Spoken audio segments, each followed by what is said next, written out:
حق ہے. قبر مصطفیٰ کو ٹچ کرنا، مسح کرنا جائز ہے، جالیوں سے فیض لینا جائز ہے. اگر کوئی حد سے بڑھ کر سجدہ بھی کرے تو مشرک نہ کہو. آگے وہ کہتے ہیں یہ تو ہماری محبتیں ہیں جو مدینے کی طرف کھینچ کر لے جا رہی ہیں، قبر مصطفیٰ کی طرف، گنبد خضرا کی طرف، قبۃ الخضرا کی طرف جو ہم جا رہے ہیں. آگے کہتے ہیں نسأل اللہ من العافیہ، ہم اللہ سے دعا کرتے ہیں کہ یا اللہ ہمیں ان خوارج سے بچانا، ان خارجیوں سے بچا لے جو ہم پر شرک کے فتوے لگا رہے ہیں. ہم محبت مصطفیٰ کرنے والے ہیں اور یہ خارجی ہم پر محبت مصطفیٰ کی وجہ سے شرک کے فتوے لگا رہے ہیں. یہ ہے علامہ ذہبی کا قول، یہ ہے امام احمد بن حنبل کا عقیدہ، یہ ہے ان کا نظریہ قبر مصطفیٰ صلی اللہ علیہ وسلم کے بارے میں. اب اگلا حوالہ سنیے، آپ کا ایمان تازہ ہو جائے گا. امام بخاری کا میں نے ذکر کر دیا کہ انہوں نے کہا فضل ما بین القبر والمنبر، فضل ما بین القبر صلی اللہ علیہ وسلم. امام مسلم نے بھی یہ کہا. اب امام بخاری کا سنیے. امام بخاری فرماتے ہیں، ابن عسقلانی نے فتح الباری کے بالکل ابتدا میں یہ ساری روایات لکھی ہیں امام بخاری کے ترجمے کے اندر. کیا روایت ہے؟ امام بخاری فرماتے ہیں جب میں حج کے لیے گیا تو میرا بھائی اور میری والدہ میرے ساتھ تھی، تو وہ تو واپس آ گئے اور میں وہاں پر جا کر ٹھہر گیا مکہ مکرمہ میں اور مدینہ میں حصول علم کے لیے. تو میں مدینہ میں ٹھہرا تو جنت البقیع کی یہ پروگرام نور ٹی وی مجھے پتا ہے مدینہ منورہ میں بھی دیکھا جاتا ہے. جو حاضری دینے والے اور وہاں کو رہنے والوں کو تو پتا ہے بقیع کی طرف مسجد ہے اور اس کا نام ہے مسجد امام البخاری. اس جگہ پہ امام بخاری رہا کرتے تھے جہاں مسجد بنی ہے. تو وہاں سے آتے اور وہ علم حاصل کرتے، اور جب انہوں نے علم حاصل کر لیا تو انہوں نے بخاری اور تاریخ کو لکھنا شروع کیا. سنیے امام بخاری کیا کہہ رہے ہیں، کس جملے سے وہ ابتدا کر رہے ہیں. وہ کہتے ہیں صنف تو کتاب تاریخ اذا کا عند قبر النبی صلی اللہ علیہ وسلم لیال القمر، اللہ اکبر، حول تراجم جامعی بین قبر النبی صلی اللہ علیہ وسلم و منبرہ.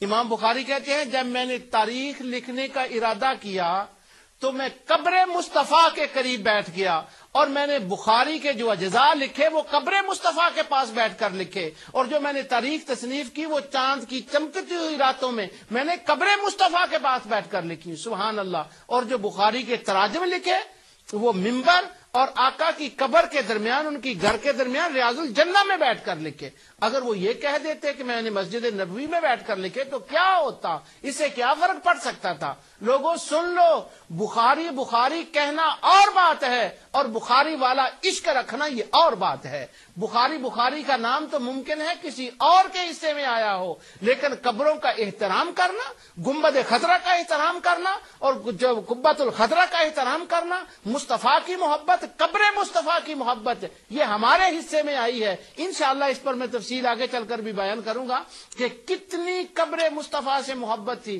امام بخاری کو، اور اسی کے صدقے اللہ تعالی نے امام بخاری کو بھی، ان کی قبر کو بھی برکات کا منبع بنا دیا. ان کی قبر سے بھی برکات پھوٹتی تھی، نکلتی تھی. تو امام بخاری کہتے ہیں میں نے قبر مصطفیٰ کے قریب، اگر قبر اتنی شرک والی بات تھی، اتنی بڑی بات، اتنا برا یہ لفظ تھا، کوئی برکت نہیں، کوئی دعا نہیں، کوئی نہیں، تو امام بخاری نے قبر مصطفیٰ کا نام کیوں لیا. میں مدینہ منورہ میں حاضر ہوا تو وہاں پر آقا دو جہاں صلی اللہ علیہ وسلم کی وہاں بیٹھے تھے آپ کی قبر انور کے قریب. تو وہاں وہ کچھ عربیوں سے بات ہونے لگی تو مجھے کہنے لگے ہم جو بات کریں گے اللہ کو حاضر ناظر کریں گے، ہم مسجد نبوی میں بیٹھے ہوئے ہیں. تو میں نے کہا الحمدللہ مسجد نبوی میں بیٹھے ہیں، نحن جلست عند قبر النبی صلی اللہ علیہ وسلم، ہم قبر مصطفیٰ کے پاس بیٹھے ہیں. مجھے کہنے لگے یہ قبر کا نام تو نے کیوں لیا، مسجد کا نام کافی نہیں ہے. میں نے کہا میں نے اس لیے لیا ہے کہ آج کل میں حاضر ہوا ہوں تو میرا ہوٹل امام بخاری کی مسجد جہاں وہ رہتے تھے نا، مسجد امام البخاری، اس کے قریب ہے. تو چونکہ امام بخاری قبر مصطفیٰ کا نام لیتے تھے اس لیے میں نے بھی قبر مصطفیٰ کا نام لے لیا.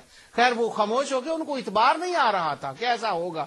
گفتگو خط وہ خیر فتح الباری اٹھا لایا تو اس میں لکھا ہوا تھا، تو خیر وہ ناک منہ چڑھانے لگے، کوئی اس میں کوئی حتمی فیصلہ نہ ہو سکا. لیکن ان کو امام بخاری کا بھی یہ عمل پسند نہ آیا. ویسے بخاری چلتا ہے.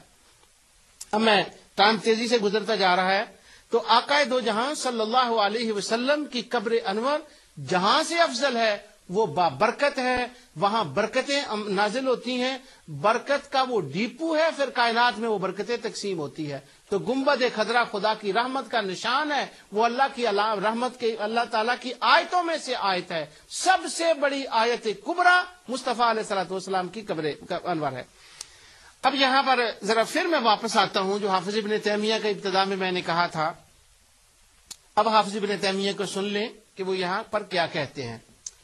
انہوں نے جب یہ مسئلہ کہ حضور علیہ الصلوۃ والسلام کی قبر کا مقام کیا ہے تو وہ کہتے ہیں وَسْأَلَ عَنِ التُّرْبَةَ دُفِنَ فِيهَا النَّبِيُّ صلی اللہ علیہ وسلم هل هي افضل من المسجد الحرام، کہ یہ سوال ہوا کہ جہاں نبی کریم صلی اللہ علیہ وسلم دفن ہوئے ہیں اس کی آپ کی تربت مبارک، وہاں کی مٹی جہاں آپ دفن ہوئے ہیں آپ کی قبر مبارک ہے، کیا یہ افضل ہے مسجد حرام سے؟